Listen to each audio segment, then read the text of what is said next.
I'm sort of an unusual immunologist in that I actually study the immune responses to how our body handles the removal of waste. And this is a process that's really important both during our development as well as through our lifespan to regulate health and how we respond to any pathology, any infection or injury. And so I was really, really curious about this. And then in the context of rheumatoid arthritis, it's been shown that we can see these dead cells hanging around in the tissues, but we really didn't know whether this was good or bad or how it might influence these immune responses. And so that's kind of what got me really interested in pursuing this line of research.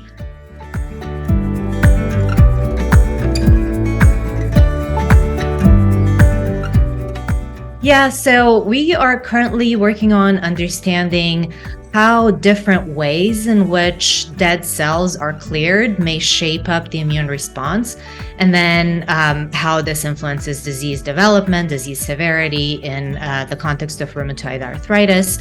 There are many different ways by which our body handles waste, any kind of waste, including dead cells.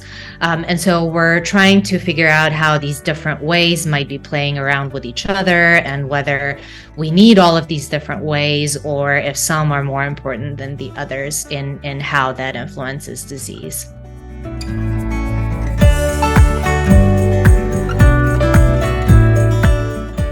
So the biggest challenge, no doubt about it, starting a lab during the pandemic. There's just nothing compares to that.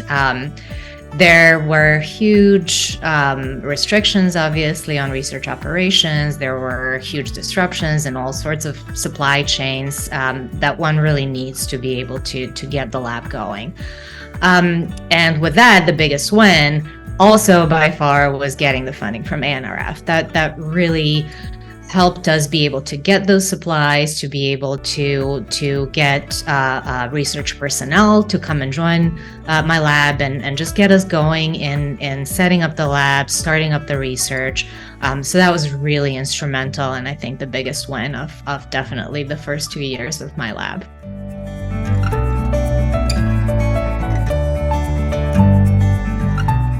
I think the one thing that maybe doesn't always come across is that research is really where new medicines come from. Without research, we wouldn't know how to treat any diseases. Without research, we would never have new medications. And so I think that there's really this critical process of learning about different diseases before we can actually treat patients.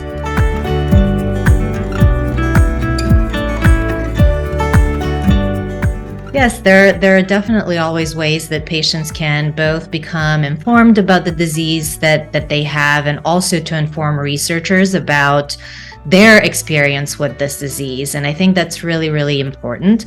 My lab is a preclinical lab, so we don't have direct patient contact. However, I love talking to patients because it's getting these experiences that can really inform the direction of our research. So after speaking with patients, we can understand the disease a little bit better, and we form new questions based on what the patients tell us. So I always really love speaking to patients because that really kind of keeps us focused and gives us, the good drive and basically the gusto to just go back at it and figure out the ways to treat these diseases.